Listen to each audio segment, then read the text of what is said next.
मनन करना। ऐसा कर ले तो सुखी हो जाएंगे। बुद्धि से निश्चय और मन संकल्प विकल्प करता है। बस भगवान ने आदेश किया है, मय्येव मन आधत्स्व मयि बुद्धिम निवेशय, परमानंद में डूब जाओगे। सावई मनः कृष्ण पदारविंदयो, बार बार मन के संकल्प को विवेक के द्वारा काटिए। नहीं नहीं नहीं भोगना हमें। जो असत अधर्म आचरण से भोग मिलते नहीं भोगना। जो धर्मयुक्त भोग हैं वो भगवत समर्पित करके भोगना, वो तुम्हारे जीवन में मंगलदायक होगा। लेकिन जिसे निषेध किया गया है अधर्म युक्त भोग भोगना, वो तुम्हारा पतन कर देंगे, तुम्हारा नाश कर देंगे। अये मन, अब तक तूने जो कहा मैंने किया, उसका परिणाम देखा, दुर्गति। अब तुम्हें वही करना होगा जो हमने गुरुजनों से सुना है, शास्त्र से सुना है। अब तेरी मनमानी नहीं चलेगी। मन को रोकना सीखो, मन से अलग होना सीखो। तुम मन नहीं हो। जो मन मांग रहा है वो तुम्हारी मांग नहीं है। बस इतना अगर तुम्हारे दिमाग में बैठ गया ना, तो तुम इस मन को परास्त कर दोगे। पर होता क्या है, हम मन में अब हमारा मन नहीं लगता, अब हमें वो चाहिए, हमें चाहिए। अब तुम्हें कोई नहीं बचा सकता। हां, मन मांग रहा है, दुष्ट तू धर्म विरुद्ध भोग मांग रहा है, कभी नहीं दूंगा, चाहे जितना जला ले मुझे, नहीं दूंगा। ठीक हो जाएगा, उसी समय शांत होने लगेगा।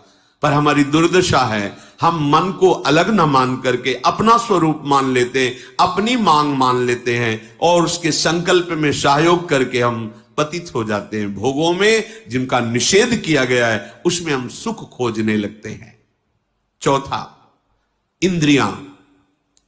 ये जो इंद्रियां हैं, देखना, सुनना, स्पर्श करना, सूंघना, स्वाद लेना, ज्ञानेंद्रियां और कर्मेंद्रियां, इनके द्वारा जितनी चेष्टा हो, जैसे कोई बहुत सुंदर दिखाई दिया, हाँ, इसमें सुंदरता हमारे श्री कृष्ण की है। अगर श्री कृष्ण इसके हृदय से अंतर्धान हो जाए तो अभी ये मर जाएगा, अभी इसके शरीर को जलाना पड़े। ये जो कुछ अच्छा लग रहा है वो प्रभु अंदर है, इसलिए अच्छा लग रहा है। कहीं भी प्रकृति में कहीं भी कुछ भी अच्छा लग रहा है तो परमात्म तत्व है, इसलिए अच्छा लग रहा है। कोई भी भोग, कोई भी वस्तु, कुछ भी जो देखना सुनना, हाँ ये बहुत अच्छा गा लेता है क्योंकि भगवान इसके हृदय में बैठे। ये बहुत विद्वान है क्योंकि भगवान हृदय में बैठे हैं। हमें हर समय हर इंद्रिय की चेष्टा को भगवत भाव में बदलना है। ये बहुत बुरा करता है क्योंकि तमोगुण से युक्त भगवान की लीला हो रही ना, इसलिए ऐसा दिखाई दे रहा है। जैसे बहुत सच्चा आदमी, बहुत पवित्र आचरण करने वाला, कभी कोई व्यसन नहीं करता, पर उसे रंगमंच पर दुष्टता का रोल मिला है, तो वो तुम्हें पीते हुए नजर आएगा, लड़खड़ाते नजर आएगा, वो आपको गंदी आदतें वाली बातें करते नजर आएगा, गंदी क्रियाएं करते, लेकिन वो पीछे बहुत अच्छा है। कभी एक बूंद शराब नहीं पी, कभी किसी को दुख नहीं दिया, पर वो स्वांग में उतने समय के लिए उसको ऐसा रोल मिला है। ऐसे ही मेरा परब्रह्म परमात्म तत्व तमोगुण का रोल कर रहा है, रजोगुण का रोल कर रहा है। विवेक के द्वारा तत्काल, चाहे बाहर हमें बुरा दिखाई दे या बाहर अच्छा दिखाई दे, दोनों में भगवत भाव तत्काल लगाना है, बिल्कुल आनंदमय हो जाओगे। पर ये वही कर सकता है जो सत्संगी है और नाम जप करता है। पांचवा, जीवन में तुम्हारे पास जो कुछ भी है, समय सबसे बड़ा धन है, जिसकी आप लोग किसी भी तरह से मात्र बुद्धि नहीं रखते।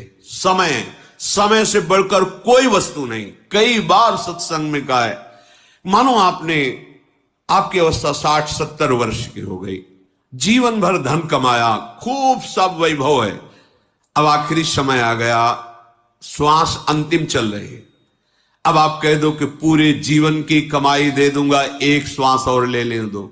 नहीं, देखो तुम्हारा समय कितना कीमती है। पूरे जीवन से कमाए हुए धन से एक श्वास भी ऐसे नहीं ले सकते, वहीं रुक जाएगी। नहीं कीमत है, ये वैभव सम नहीं है। कितना कीमती समय है। सबसे बड़ा धन मनुष्य शरीर में जो समय है, उसकी महत्ता, उसकी महिमा समझना है। अब ये समय हमारा कहां खर्चा हो रहा है, इसको देख रहा है। अगर आप भगवत स्मरण रहित हैं, भगवत भाव रहित हैं, तो जो भी कर रहे हैं वो सब कर्म है, और वो कर्म बांधने वाला है, और उसे तुम्हें भोगना पड़ेगा, शुभ हो या अशुभ हो। और यदि आप भगवान नाम जप कर रहे हैं और वही कर्म है जो शास्त्र सम्मत है और भगवत समर्पित है, तो वही कर्म भगवत प्राप्ति का हेतु हो जाएगा। कुछ नया कर्म नहीं करना, यत करोषि भगवान आदेश कर रहे हैं। जो समय मिला है उस समय में तुम जो भी कर्तव्य कर्म कर रहे हो उसे प्रभु को अर्पित कर दो, प्रभु का स्मरण करते हुए भगवत भाव से, तो वो कर्म योग हो गया, और वही कर्म योग आपको भगवत प्राप्ति करा देगा। अलग से कोई अनुष्ठान के लिए नहीं, यत करोषि जो कर रहे हो, ये तो सर्वाणि कर्माणि मयि सन्न्यस्य मत पराहा, मेरा आश्रय लेकर, मेरे परायण होकर सारे कर्म मेरे को समर्पित कर दो, भगवत प्राप्त हो जाओगे। बहुत सुंदर बात, ये समझ में सबके नहीं आती। भगवान कह रहे ये तो सर्वाणि कर्माणि मयि सन्न्यस्य मत पराहा अनन्ये नैव योगेन माम ध्यायन्तु उपास तेषामहं समुद्धरता मृत्यु संसार सागरात, उसे मैं इस भयावह संसार समुद्र से स्वयं पार कर देता हूं। तो